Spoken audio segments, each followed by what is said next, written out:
Hi ವೀಕ್ಷಕರೇ, ಎಲ್ರಿಗೂ ನಮಸ್ಕಾರ. Welcome to DS Vlogs YouTube channel. ಅಣ್ಣನ ಮದುವೆ ಮುಗಿದ ಮೇಲೆ ಲಾಗ್ಸ್ ಮಾಡ್ತೀನಿ ಅಂತ ಹೇಳಿದ್ದೆ. ಸ್ವಲ್ಪ ಕಾರಣಾಂತರಗಳಿಂದ ಲಾಗ್ಸ್ನ ಮಾಡೋದಕ್ಕಾಗಲಿಲ್ಲ. ಸೊ ತುಂಬ ದಿನಗಳ ಆದಮೇಲೆ ಲಾಗ್ಸ್ ಮಾಡೋಣ ಅಂತ ಹೇಳಿ ಇವತ್ತು ನಾನು ಒಂದು ಲಾಗ್ಸ್ನ ಮಾಡ್ತಾ ಇದ್ದೀನಿ. ಈ ವಿಡಿಯೋನ ಸ್ಕಿಪ್ ಮಾಡದೆ ಕೊನೆವರೆಗೂ ನೋಡಿ. ಹಾಗೆ ವಿಡಿಯೋ ಇಷ್ಟ ಆಯಿತು ಅಂದರೆ ಲೈಕ್ ಮಾಡಿ.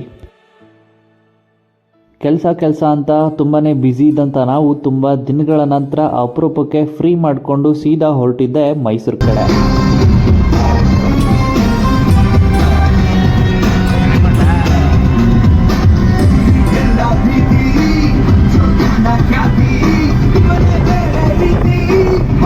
ಹೇಗಿದ್ರು ಅಣ್ಣನ ಕಾರ್ ಕೂಡ ರೆಡಿಯಾಗಿತ್ತು. ಹಾಗೇನೆ ಒಂದು ಚಿಕ್ಕ ಪ್ಲ್ಯಾನ್ ಕೂಡ ಮಾಡಿದ್ವಿ. ಮುಂಚೆನೇ ನಾವು ಮೈಸೂರಿನ ಚಾಮುಂಡಿ ಬೆಟ್ಟಕ್ಕೆ ಹೋಗೋಣ ಅಂತ.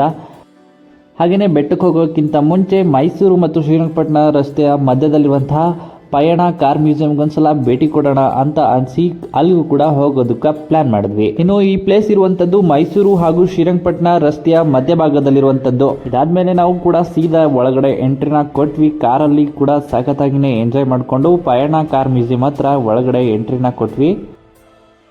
ನಾವು ಕೂಡ ತುಂಬ ದಿನಗಳಿಂದ ಅಂದ್ಕೊಳ್ತಿದ್ವಿ ಇಲ್ಲಿಗೆ ಹೋಗಬೇಕು ಅಂತ. ಅದೇ ರೀತಿ ಮೈಸೂರು ಚಾಮುಂಡಿ ಬೆಟ್ಟಕ್ಕೆ ಹೋದಾಗ ಹೋಗಬೇಕು ಅಂತಲೂ ಕೂಡ ಪ್ಲ್ಯಾನ್ ಮಾಡಿದ್ರಿಂದ ಸೊ ಪಯಣ ಕಾರ್ ಮ್ಯೂಸಿಯಂ ಹತ್ರ ನಾವು ಕೂಡ ಭೇಟಿನ ಕೊಟ್ವಿ. ಸೊ ಒಳಗಡೆ ಈಗ ಹೋಗ್ತಾ ಇದ್ದೀವಿ. ಏನೆಲ್ಲ ಇದೆ ಅಂತ ಈ ವಿಡಿಯೋ ಮೂಲಕ ನಾನು ತೋರಿಸ್ತೇನೆ, ಬನ್ನಿ.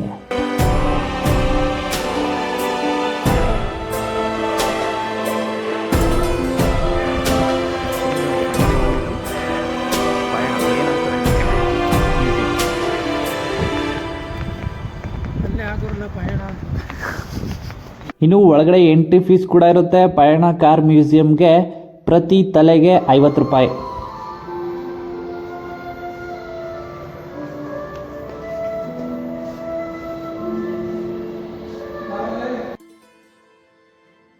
ಇನ್ನು ಒಳಗಡೆ ಎಲ್ಲ ಯಾವ ರೀತಿ ಇರುತ್ತೆ ಅಂತ ಇಲ್ಲಿಂದ ನೋಡ್ಕೊ ಬನ್ನಿ.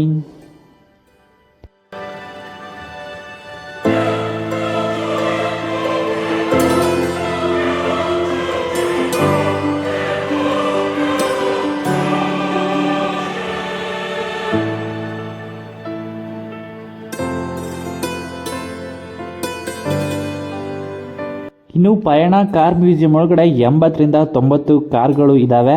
ಇನ್ನು ಧರ್ಮಸ್ಥಳದ ಧರ್ಮಾಧಿಕಾರಿಯಾದಂತಹ ವೀರೇಂದ್ರ ಹೆಗಡೆ ಅವರ ವಸ್ತು ಪ್ರದರ್ಶನ ಸಂಗ್ರಹಾಲಯವು 23 ಎಕರೆಗಳಿಂದ ಕೂಡಿರುವಂಥದ್ದು ಇದು.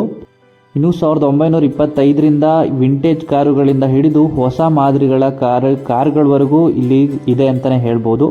ನೀವು ಇಲ್ಲಿ ವಿಡಿಯೋ ನೋಡೋದಕ್ಕಿಂತ ಅಲ್ಲಿ ವಿಸಿಟ್ ಕೊಟ್ಟು ನೋಡಿದಾಗಲೇ ನಿಮಗೆಲ್ಲ ಗೊತ್ತಾಗುತ್ತೆ, ಅನುಭವಗಳಾಗುತ್ತೆ ಅಂತ ಹೇಳೋದಕ್ಕೆ ಇಷ್ಟಪಡ್ತೇನೆ.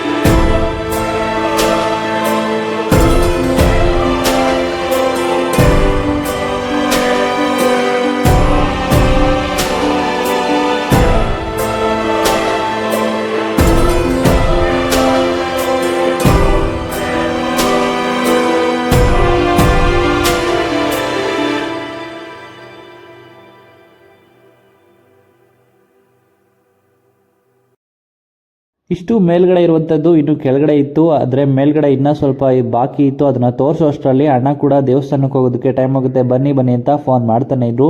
ಸೊ ಮೇಲ್ಗಡೆಯಿಂದ ನಾವು ಸೀದಾ ಬಂದಿದ್ದೆ ಕೆಳಗಡೆ. ಇದಂತೂ ಕಾರ್ ಪಾರ್ಟ್ಸ್ನ ಡಿವೈಡ್ ಮಾಡಿ ಸಖತ್ತಾಗಿ ತೋರಿಸಿದ್ದಾರೆ. ನಾವು ಅಲ್ಲೇ ನೋಡಿದ್ರೆ ಸಖತ್ತಾಗಿ ಕಾಣಿಸುತ್ತೆ. ಇದು ಕೆಳಗಡೆ ಇರುವಂಥದ್ದು. ಕೆಳಗಡೆ ಎಷ್ಟು ಕಾರ್ಗಳಿದೆ, ಯಾವ ರೀತಿ ಎಲ್ಲ ಇದೆ ಅಂತ ನೀವು ಇಲ್ಲಿಂದನೇ ನೋಡ್ತಾ ಇರಿ. ನಾನು ಹಾಗೆ ನಿಮ್ಗೆ ತೋರಿಸ್ತಾ ಇರ್ತೀನಿ.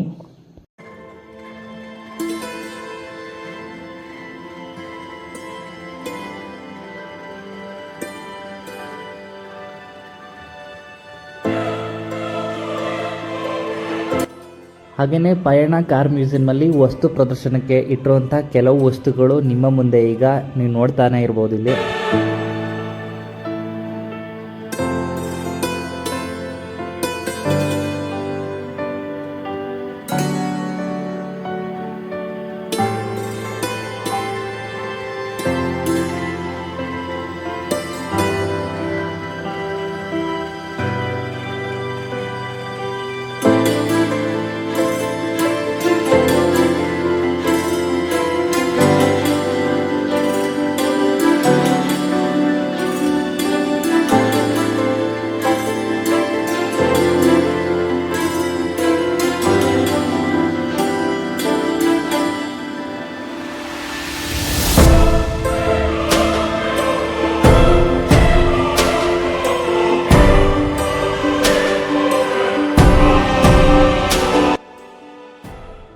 ಹಾಗೆಯೇ ಆಗಿನ ಕಾಲದಲ್ಲಿ ಗ್ರಂಥಗಳನ್ನ ಬರಿತಿದ್ರು ಅಂತಾರೆ. ಆ ಗ್ರಂಥಗಳಲ್ಲಿ ಬರೆದು ಕೂಡ ತುಂಬಾ ಇಟ್ಟಿದ್ರು. ಸೊ ನಾನು ಕೂಡ ಒಂದು ವಿಡಿಯೋ ಮಾಡಿ ಹಾಕಿದ್ದೀನಿ. ನಿಮಗೆ ಏನಾದ್ರು ಅರ್ಥ ಆಯಿತು ಓದಿದ್ದು ಅಂತ ಅನಿಸಿದ್ರೆ ದಯವಿಟ್ಟು ಓದಿ ಹೇಳಿ ಆಯಿತಾ.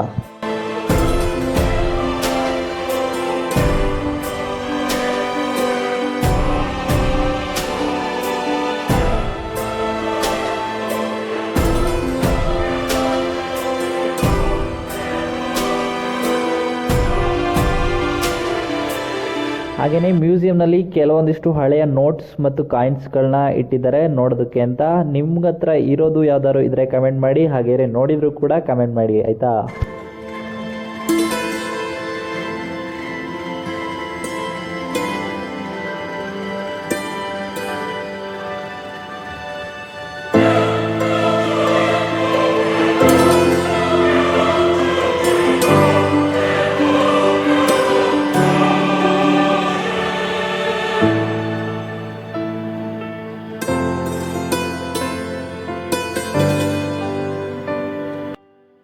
ಸೊ ಅಲ್ಲಿ ಪ್ರಕೃತಿನ ನೋಡೋಕ್ಕಂತೂ ಸಖತ್ತಾಗಿನೇ ತುಂಬಾ ಚೆನ್ನಾಗಿ ಕಾಣಿಸ್ತಿತ್ತು. ಆದರೆ ಇದನ್ನೆಲ್ಲ ನೋಡುತ್ತಾ ಇದ್ರೆ ನೋಡ್ತಾನೆ ಇರಬೇಕು ಅಂತ ಅನಿಸ್ತಾ ಇತ್ತು. ಆದರೆ ನಮ್ಮಣ್ಣ ಟೆಂಪಲ್ಗೆ ಹೋಗಬೇಕು ಅಂತ ಬನ್ನಿ ಅಂತ ಕರಿತಾನೆ ಇದ್ರು. ಸೊ ಅಲ್ಲಿಂದನೂ ಕೂಡ ಬೇಗ ಇದನ್ನೆಲ್ಲ ನೋಡಿಕೊಂಡು ಹೊರಟ್ವಿ ಇಲ್ಲಿಂದ.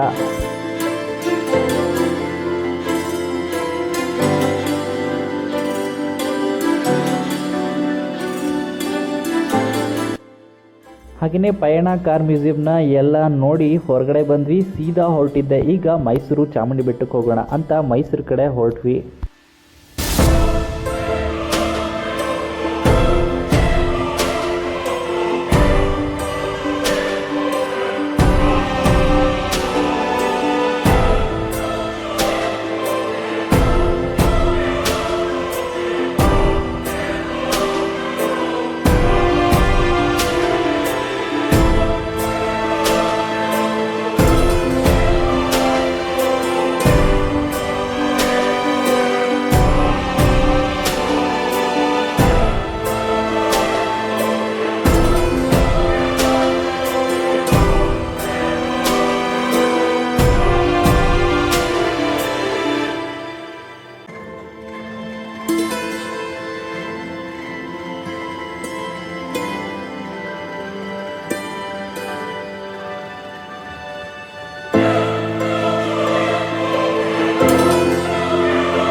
ಅಂತೂ ಇದು ನಾವು ಫೈನಲಿ ಚಾಮುಂಡಿ ಬೆಟ್ಟಕ್ಕೆ ಬಂದ್ವಿ.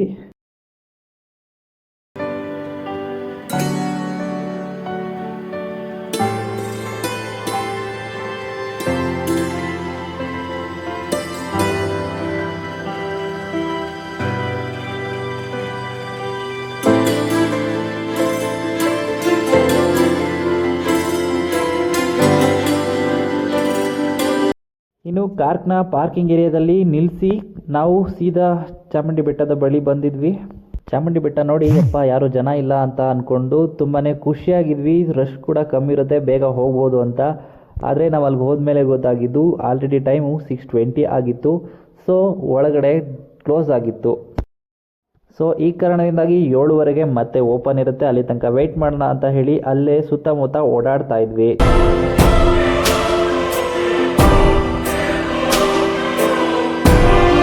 ಇಲ್ಲ ಅಂದ್ಕೊಂಡು ಸುತ್ತಮುತ್ತ ಓಡಾಡ್ತಿದ್ವಿ. ಆದರೆ ಲೈನಲ್ಲಿ ತುಂಬ ಜನ ಬಂದು ನಿಂತ್ಬಿಟ್ಟಿದ್ರು. ನಮ್ಗೆ ಆವಾಗಲೇ ಗೊತ್ತಾಗಿದ್ದು 7:30 ಅಷ್ಟರಲ್ಲಿ ಇಷ್ಟೊಂದು ಜನ ಬರ್ತಾರೆ ಅಂತ. ಸಿಕ್ಕಾಪಟ್ಟೆ ರಶ್ ಇತ್ತು. ಆದರೂ ಕೂಡ ದೇವ್ರ ದರ್ಶನ ಮಾಡಲೇಬೇಕು ಅಂತ ನಾವು ಕೂಡ ಕ್ಯೂನಲ್ಲಿ ನಿಂತ್ಕೊಂಡು ತಾಯಿ ಚಾಮುಂಡೇಶ್ವರಿ ದರ್ಶನ ಪಡೆದ್ವಿ. ಹಾಗೆಯೇ ನಮ್ಮ ಆಸೆ ಕನಸುಗಳನ್ನ ಈಡೇರ್ಸಮ್ಮ ಅಂತ ದೇವಿ ಚಾಮುಂಡೇಶ್ವರಿ ಹತ್ರ ಬೇಡ್ಕೊಂಡು ಅಲ್ಲಿಂದ ಸೀದಾ ಮಂಡ್ಯ ಕಡೆ ಹೊರಟ್ವಿ. ಇಷ್ಟು ಇವತ್ತಿನ ಲಾಗ್ ಆಗಿತ್ತು. ಮುಂದಿನ ಲಾಗಾಗಿ ಕಾಯ್ತಾ ಇರಿ. ಹಾಗೆ ವಿಡಿಯೋ ಇಷ್ಟ ಆಯಿತು ಅಂದರೆ ಲೈಕ್ ಮಾಡಿ, ನಮ್ಮ ಚಾನಲ್ಗೆ ಸಬ್ಸ್ಕ್ರೈಬ್ ಮಾಡೋದನ್ನು ಮಾತ್ರ ಮರಿಬೇಡಿ. ಹಾಗೆಯೇ ಚಾಮುಂಡೇಶ್ವರಿ ಸನ್ನಿಧಿಗೆ ನೀವು ಕೂಡ ನೆನ್ನೆ ಭೇಟಿ ಕೊಟ್ಟಿದ್ರೆ ನಿಮ್ಮ ಅನಿಸಿಕೆನ, ನಿಮ್ಮ ಅನುಭವನ ಕಮೆಂಟ್ ಮೂಲಕ ಕಮೆಂಟ್ ಮಾಡಿ ತಿಳಿಸಿ.